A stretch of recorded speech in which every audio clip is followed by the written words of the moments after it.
नमस्कार, आर्या न्यूज देख रहे हैं आप और मैं आपके साथ अलका सिंह। बुलेटिन में आपका बहुत बहुत स्वागत है। रुक करते हैं खबरों का। इंडिया गठबंधन समन्वय समिति की बैठक के बाद कांग्रेस महासचिव केसी वेणुगोपाल मीडिया के सामने आए और उन्होंने कहा कि कमेटी ने देश के अलग अलग हिस्सों में संयुक्त सार्वजनिक रैली का फैसला किया है। पहली संयुक्त सार्वजनिक रैली अक्टूबर के पहले सप्ताह में महंगाई, बेरोजगारी और बीजेपी सरकार द्वारा भ्रष्टाचार के मुद्दों पर भोपाल में होगी। समन्वय समिति ने सीटों का बंटवारा तय करने की प्रक्रिया शुरू करने का फैसला किया है। ये निर्णय लिया गया है कि सदस्य दल बातचीत करेंगे और जल्द से जल्द निर्णय लेंगे।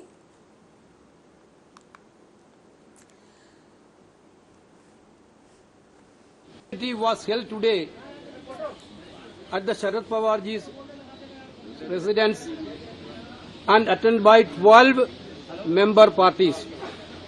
Sri Abhishek Banerjee of All India Trinamool Congress could not attend the meeting due to the summon by Enforcement Directorate arising out of the vendetta politics of Bharatiya Janata Party and the Prime Minister. The Coordination Committee decided to start the process for determining the seat sharing. It was decided that the member parties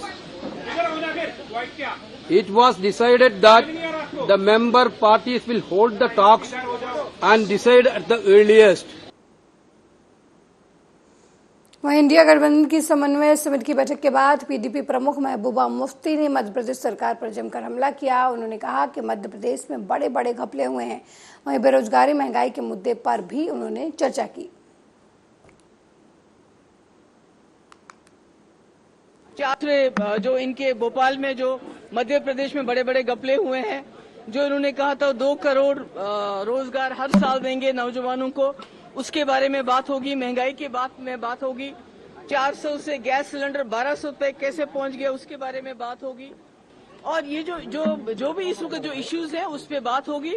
और साथ में जो media है, जो खासकर गोदी media की बात मैं कर रही हूँ, उसमें कुछ जो ऐसे एंकर्स हैं जो बिल्कुल एंटी इंडिया जो अलायंस है उनके खिलाफ होते हैं, तो वहाँ हमारे जो रिप्रेजेंटेटिव्स है वहाँ नहीं जाएंगे। इसका फैसला हुआ है। नहीं, देखिए ना, ये तो आपको पता है इंडोनेशिया कितना छोटा मुल्क है। 73% हमारा मुल्क इंडोनेशिया से बड़ा है। पिछले साल इंडोनेशिया में G20 हो गया, आज हमारे मुल्क में हो गया। अच्छी बात है। इससे जो 2 करोड़ नौकरी मोदी जी ने भरोसा दिया था वो मिल जाएगी।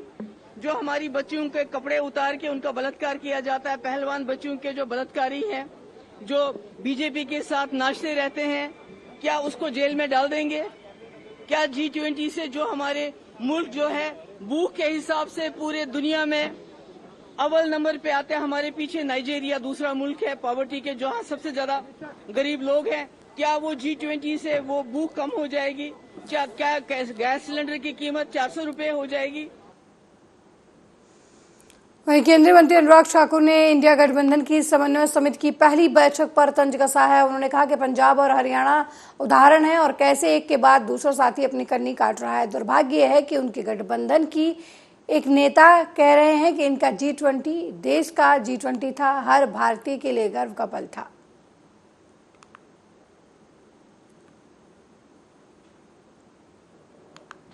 पंजाब और हरियाणा उदाहरण है और कैसे एक के बाद दूसरा अलायंस पार्टनर अपनी कन्नी काट रहा है। ये उनकी समस्या है, हमें उस पर नहीं जाना है।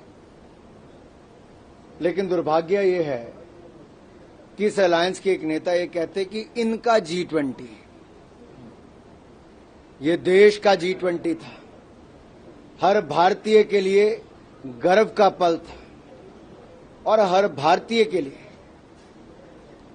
ये गर्व करने की बात है कि दुनिया के बड़े देश भारत की भूमि पर आए, एक स्वर पे बोले। दिल्ली डिक्लेरेशन जो बहुत सफल हुआ, G20 की अध्यक्षता प्रधानमंत्री नरेंद्र मोदी जी के नेतृत्व में, लेकिन उस समय भी कुछ लोग अपनी ओछी राजनीति से बाज नहीं आए। ये 140 करोड़ भारतीयों के लिए गौरव का पल था, गौरव का पल है। वहीं इंडियन गठबंधन समन्वय समिति की बैठक के बाद जम्मू कश्मीर के पूर्व मुख्यमंत्री और नेशनल कॉन्फ्रेंस के उपाध्यक्ष उमर अब्दुल्ला का बयान सामने आया है। उन्होंने कहा कि मैंने ये बात रखी है कि इंडिया गठबंधन के दलों के पास जो सीट पहले से है उन पर चर्चा नहीं की जानी चाहिए जब तक जिस पार्टी के पास सीट है वो उसे छोड़ना ना चाहे। बीजेपी एनडीए और गठबंधन के बाहर के दलों के पास जो सीटें हैं उनके बंटवारे पर चर्चा करनी चाहिए।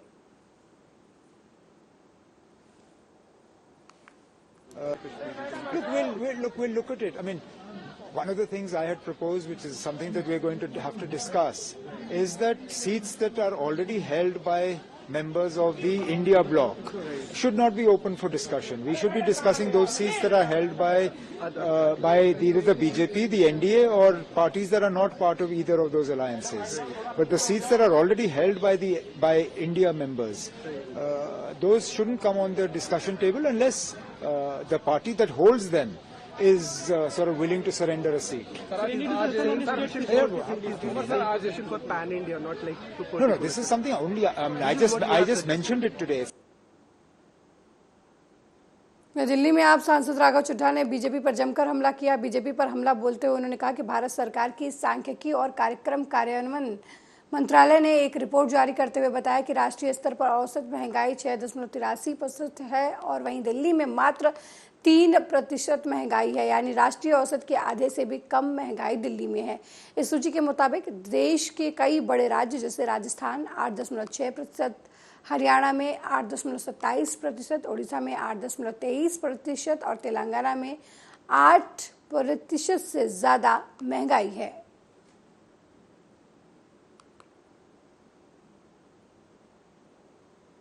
%6.8 औसत महंगाई है। लेकिन इस महंगाई के आलम में यदि कोई एक राज्य है जो इस महंगाई के आक्रमण से बचा हुआ है, उस राज्य का नाम है दिल्ली। और ये मैं नहीं कह रहा, एक रिपोर्ट जो भारत सरकार की ministry of statistics and programme implementation ने जारी करी है, वो ये बताता है कि राष्ट्रीय स्तर पे औसत महंगाई 6.83% है, यानी कि 6.83%। यानी कि जहां देश भर में 6.8% औसत महंगाई है, वहां दिल्ली में मात्र 3% महंगाई, 3% महंगाई, यानी कि राष्ट्रीय औसत के आधे से भी कम महंगाई दिल्ली में है। ये रिपोर्ट हाल ही में ministry of statistics and programme implementation ने जारी करी है, जिसे MOSPI भी कहा जाता है, जिसने कहा कि राष्ट्रीय एवरेज महंगाई है 6.83%, जिसमें कई बड़े राज्य हैं। राजस्थान में 8.6% महंगाई, हरियाणा में 8.27 महंगाई है, उड़ीसा में 8.23 महंगाई है, तेलंगाना में 8% से ज्यादा महंगाई है। इस सारे महंगाई के आलम में दिल्ली में मात्र 3%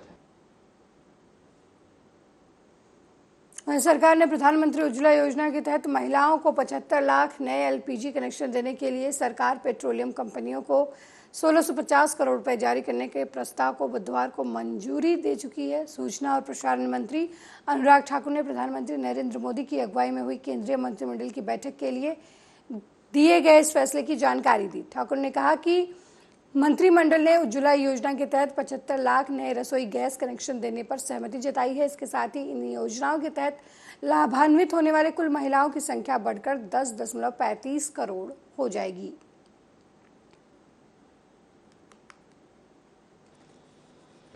दूसरा निर्णय जो है वो courts mission mode project phase 3 को आज मंजूरी मिली है और कोर्ट्स मिशन मोड प्रोजेक्ट के फेज 3 को लगभग 7,210 करोड़ रुपए की लागत से पूरा किया जाएगा।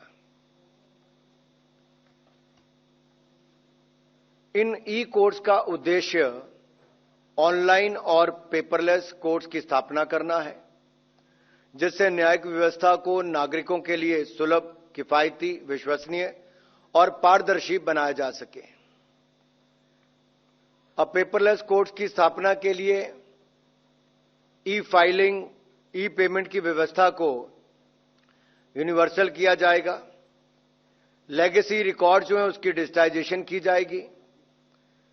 जो केस रिकॉर्ड्स हैं, सॉफ्टवेयर एप्लीकेशंस हैं, इलेक्ट्रॉनिक एविडेंस है, लाइव स्ट्रीमिंग डेटा है, इस डेटा के स्टोरेज के लिए क्लाउड स्टोरेज की व्यवस्था की जाएगी और सभी कोर्ट कॉम्प्लेक्स में 4,400 ई सेवा केंद्र की स्थापना की जाएगी। 2 निर्णय जो आज हुए हैं, एक तो आपको याद होगा रक्षाबंधन और ओणम के त्योहार पर प्रधानमंत्री नरेंद्र मोदी जी के अध्यक्षता वाली कैबिनेट ने रसोई गैस के जो एलपीजी के सिलेंडर के दाम है उसको कम किया था। 1100 रुपए से कम करके 900 रुपए कर दिए, 200 रुपए कम किए। और जो उज्ज्वला योजना के लाभार्थी हैं उनको 900 पे भी 200 रुपए की और छूट जो सब्सिडी के रूप में मिलती रहनी थी। अगर आप उज्ज्वला योजना की सफलता देखें तो दुनिया भर की बड़ी से बड़ी एजेंसीज ने भी, वर्ल्ड हेल्थ ऑर्गेनाइजेशन ने भी, इंटरनेशनल एनर्जी एजेंसी ने भी कहा कि कैसे महिलाओं के जीवन में एक बड़ा बदलाव आया। इससे पर्यावरण को भी बचाने का काम हुआ और महिलाओं के स्वास्थ्य में भी सुधार हुआ। 9 करोड़ 60 लाख रसोई गैस के सिलेंडर अब तक दिए जा चुके हैं उज्ज्वला योजना के अंतर्गत। डीएमके पार्टी के नेता उदयनिधि मारन के सनातन धर्म पर दिए गए बयान के बाद विवाद बढ़ता जा रहा है। बीजेपी प्रवक्ता संबित पात्रा ने इस मुद्दे पर बुधवार को कांग्रेस की पूर्व अध्यक्ष सोनिया गांधी, शिवसेना के चीफ उद्धव ठाकरे और आम आदमी पार्टी के प्रमुख अरविंद केजरीवाल पर निशाना साधा। संबित पात्रा ने कहा कि ये वो लोग हैं जो सनातन धर्म की तुलना डेंगू मलेरिया से करते हैं। देश की जनता लोकतांत्रिक माध्यम से सनातन विरोधी इंडिया गठबंधन को जवाब देगी।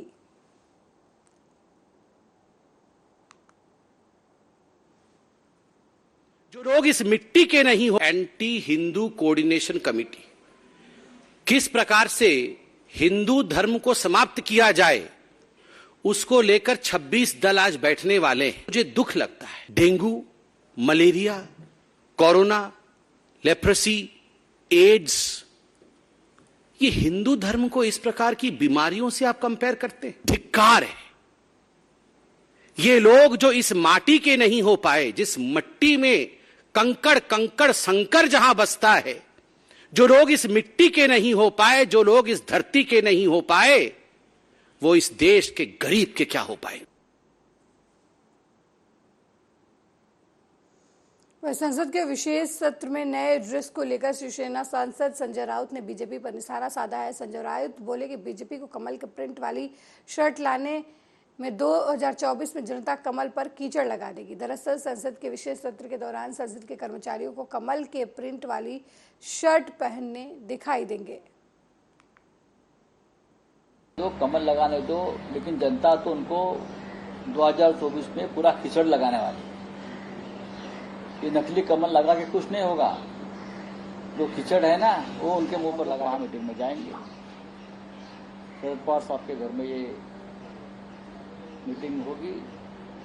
जो एजेंडा हमने तय किया है इंडिया की मुंबई के बैठक में, उसके ऊपर चर्चा होगी, अमल बजावनी होगी, अमल होगा।